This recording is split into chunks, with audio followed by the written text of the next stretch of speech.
Ես ձեզ կբացատրեմ, հարգելիներս, թե իրականում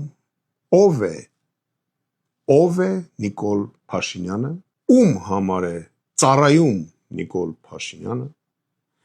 ինչ խնդիրներ է կատարում Նիկոլ Փաշինյանը եւ ինձ թվում է այս հաղորդումից հետո դուք բոլորդ կհասկանաք ինչ է կատարվել Հայաստանի հետ։ Ես հիմա ձեզ կընթերցեմ Ամերիկայի դեսպան,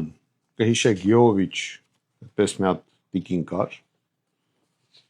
մենք սա կհրապարակենք, սա իր զեկույցն է Փաշինյանի մասին, որտեղ գրվում է, որ 95 թվականից Նիկոլ Փաշինյանը համագործակցել է Ամերիկայի դեսպանատան հետ։ Իսկ այս փաստաթղթի, որը զեկույց է, ոմն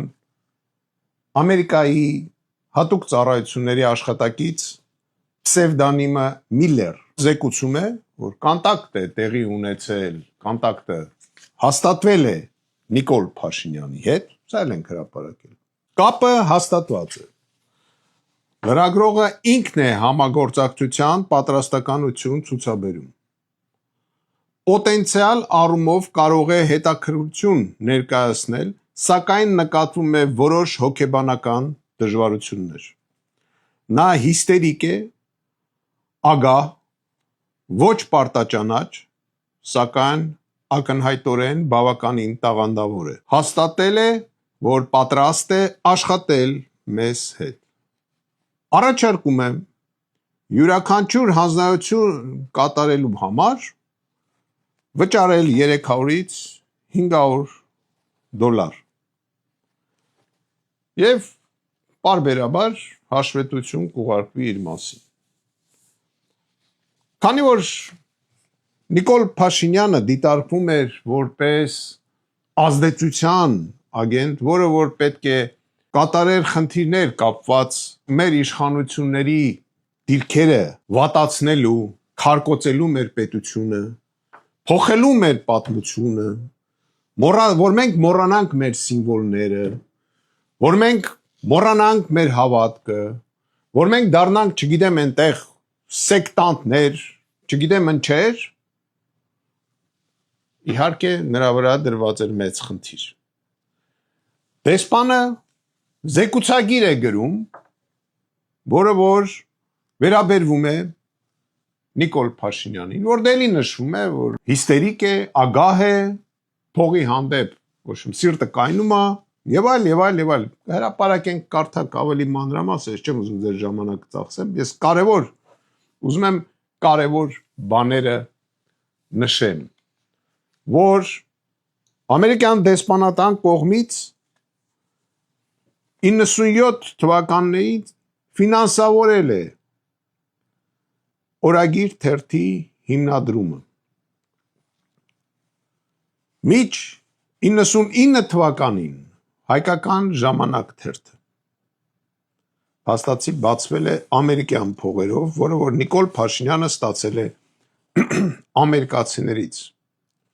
Բացի դրանից 2008 թվականի մարտի 1-ին Նիկոլ Փաշինյանի անունը լսեցին արդեն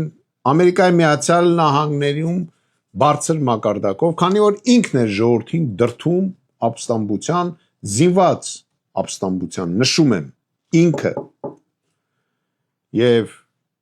իհարկե դեսպանը պետք է բացատրեր, թե Նիկոլ Փաշինյանը ով է։ Եվ փաստացի դեսպանը ասում է, որ 95 թվականից իրենք համագործակցել են, իսկ մյուս փաստաթուղթի հիման վրա 96-ին ինքը արդեն դարել է ամերիկյան ագենտ։ Փաստացի դավաճան։ Ինքը հայ ազգի դավաճան է։ Ինքը չի ծառայել հայ ժողովրդին երբևիցե։ Ոչ մի դեպքում։ Ինքը նույնիսկ այն թերթերը, որ բացել է, չգիտեմ,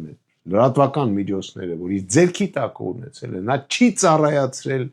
հայ ժողովրդին։ Ինքը մարտի 1-ին հայ ժողովրդին հանել է եւ դրթել է արճակատման, որի արդյունքում արյուն է թափվել։ Ինքը 20 թվականին մեզ տարել է պարտության։ Ինքը 23 թվականին միանձնյա հանձնել է մեր Արցախը։ Բոլորդ գնացեք ընտրելու։ Շանս ունեք խաղաղ ձևով սրան հանել ու ռադանել։ Հակառակ դեպքում սպասվում է քաղաքացիական պատերազմ։ Սա դավաճան է, տվեց մեր հողերը, տվեց Սյունիքը, տվեց ընդերքը, ամեն ինչը,